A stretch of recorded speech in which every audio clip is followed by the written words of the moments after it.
सत्यवादी राजा हरिश्चंद्र की कहानी इस प्रकार है, सो सुनिए। आज राजा हरिश्चंद्र की कहानी सुनाएंगे। सत्यवादी महाराज सूर्यवंश में त्रिशंक बड़े प्रसिद्ध राजा रहते थे। उनके पुत्र हरिश्चंद्र थे। महाराज इतने प्रसिद्ध सत्यवादी और धर्मात्मा थे कि उनकी कीर्ति से भी देवता को डर लगने लगता था।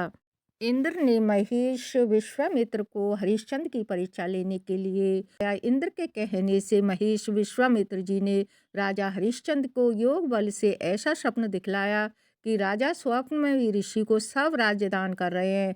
दूसरे दिन महेश विश्वामित्र अयोध्या आए और अपना राज मांगने लगे। स्वप्न में किए दान को भी राजा ने स्वीकार कर लिया और विश्वामित्र जी को सारा राज दे दिया।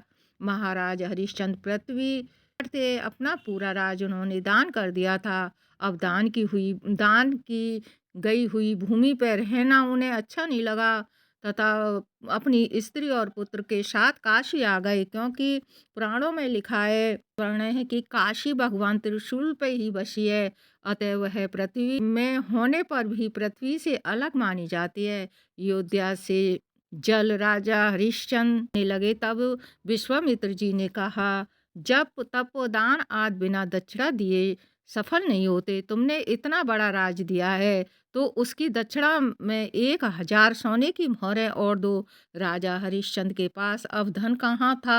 राजदान के साथ राज्य का सब धन तो अपने आप ही दान हो चुका था। ऋषि से दक्षिणा देने के लिए 1 महीने का समय लेकर वे काशी आए।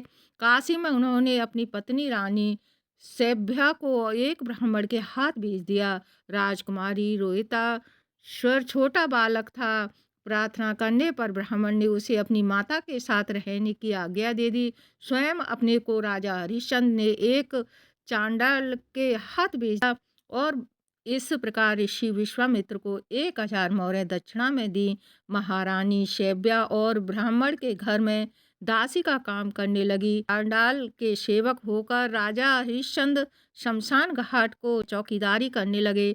वहाँ जो मुर्दे जलने को लाए जाते थे उनसे कर लेकर वह उन्हें जलाने देने का काम किया करते थे। एक दिन राजकुमार रोहिताश्वर ब्राह्मण की पूजा के लिए फूल चुन रहे थे। राजकुमार को सांप ने काट लिया। सांप का विष झटपट फैल गया और रोहिताश्वर मरकर भूमि पर गिर गए।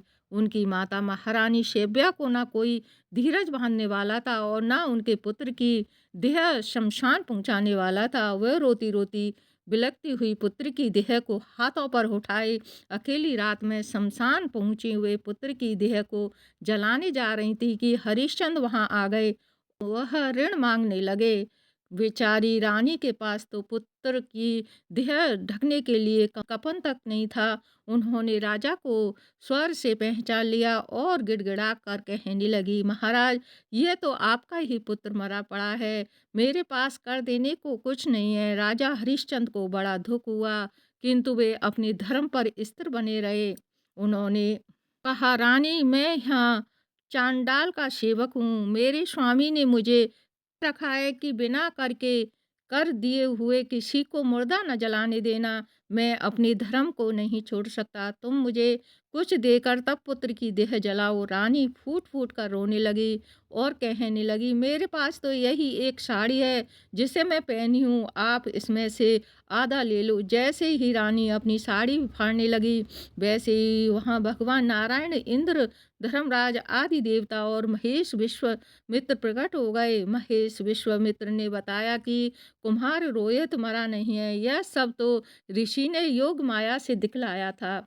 राजा हरिश्चंद्र को खरीदने वाले चांडाल के रूप में साक्षात धर्मराज थे। सत्य साक्षात नारायण का स्वरूप है।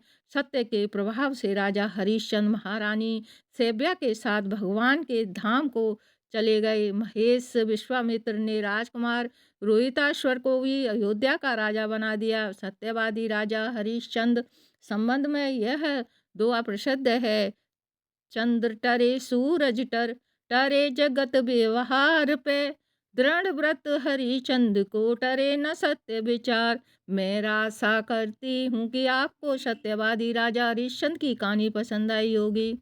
वो सच्चे दरबार की जय।